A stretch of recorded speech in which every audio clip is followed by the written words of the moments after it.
잘라먹는 집은 문화.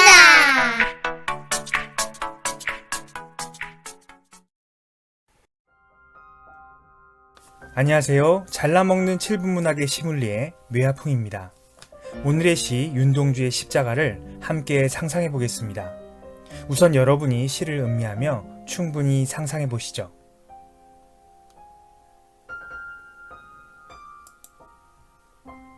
제목이 십자가입니다.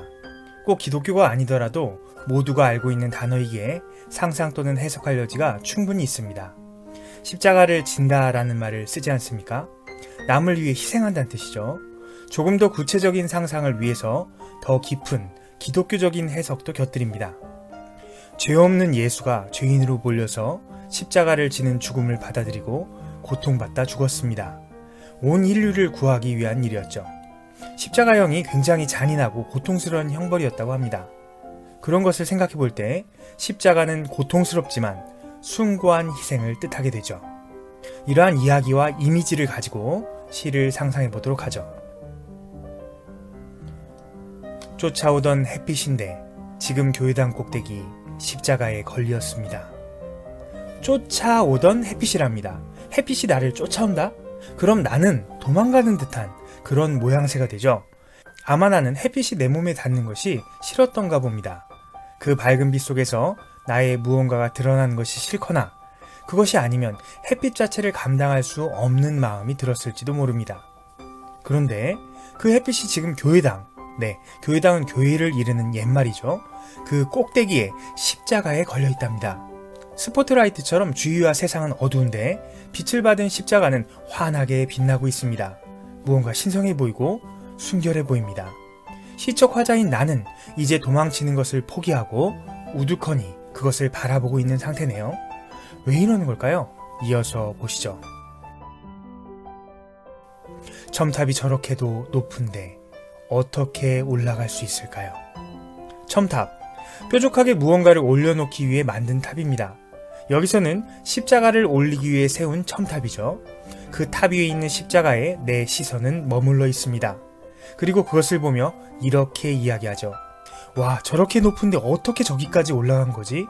그리고 말의 분위기상 생략된 뒤의 말을 상상해보면 난 못해, 저건 너무 높고 신성해 보여. 이런 말을 하고 있는 것 같습니다. 상대에 대한 경탄과 자신의 부족함에 대한 부끄러움이 동시에 느껴집니다. 종소리도 들려오지 않는데 휘바람이나 불며 서성거리다가 종소리도 들려오지 않습니다. 아마 종소리가 들린다면 십자가가 있는 첨탑에서 울려 퍼지겠죠. 그러니까 그 십자가와 나는 무언가 소리조차도 연결되어 있지 않은 것입니다. 그런데 나는 그 주위를 못 떠나고 휘바람을 불면서 서성거립니다. 물론 허무하고 별 쓸데없는 기다림의 행위이지만 자리를 뜨지 못하는 마음 한켠에는 십자가에 대한 동경이 있지 않을까 그런 생각이 듭니다. 그렇지 않다면 나를 부르지도 않는 십자가, 나와 연결점이 없는 그것 주위를 서성일 이유가 없죠. 괴로웠던 사나이, 행복한 예수 그리스도에게 처럼 십자가가 허락된다면, 그리고 그러한 중에 예수 그리스도를 생각합니다. 괴로웠던 사나이이면서 행복했답니다. 역설적 표현이라는 표현법에 대한 설명은 굳이 안 하겠습니다. 다만 괴로움과 행복함, 이 둘이 상충되거든요. 괴로운데 행복하다? 이게 가능할까요? 예. 예수 그리스도의 삶을 생각해보면 또 말이 됩니다.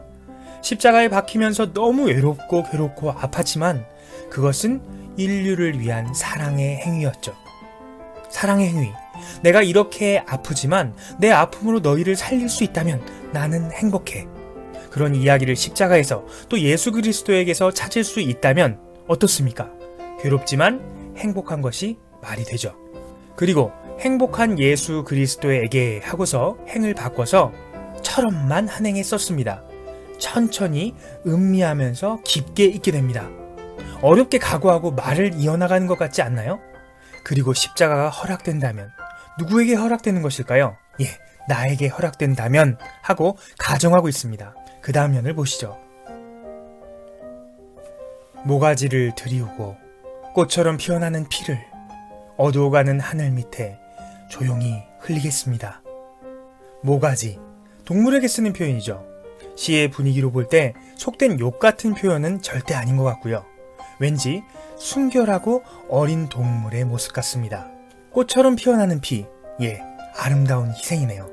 희생 제물의 모습이죠. 그것을 어디서 흘리냐면 어두워가는 하늘 밑에서 흘린답니다. 어두운 하늘이라고 해도 되는데 어두워가는 이라고 쓴 것도 의미심장해 보입니다.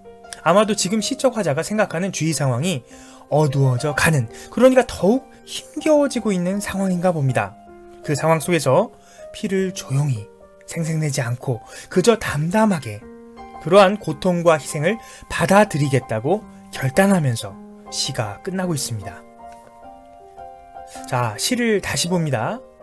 처전에서는 햇빛, 신성하고 숭고한 뜻에서 달아나는 듯한 회의적인 자아가 있었다면 두 번째 연에서는 십자가, 그 숭고한 뜻에 대한 경탄이 있고 세 번째 연에서는 그 숭고함에 끌리면서도 좌절하고 번민하는 자아가 보입니다. 네 번째 연에서는 드디어 십자가의 삶을 받아들이는 모습이 드러나고요. 다섯 번째 연에서는 희생과 고통을 받아들이려는 자아의 결심이 보입니다. 길지 않은 시이지만 그 안에서 번민하고 부정하고 고민하다가 결심하고 받아들이고 그렇게 새롭게 태어나는 한 사람이 보입니다. 이렇게 짧은 내용 안에서도 한 인간의 번민과 성숙의 과정을 보여줄 수 있다는 것이 시가 가진 매력이겠죠. 선생님께 윤동주가 살았던 시대와 윤동주의 상황에 대해서 더 배운다면 시가 더 깊이 와닿으리라 생각합니다. 시대를 넘어서 가슴을 울리는 귀한 시를 나눌 수 있어서 오늘도 행복했습니다. 시물리의 뇌아풍이었습니다. 감사합니다. 좋아요, 구독을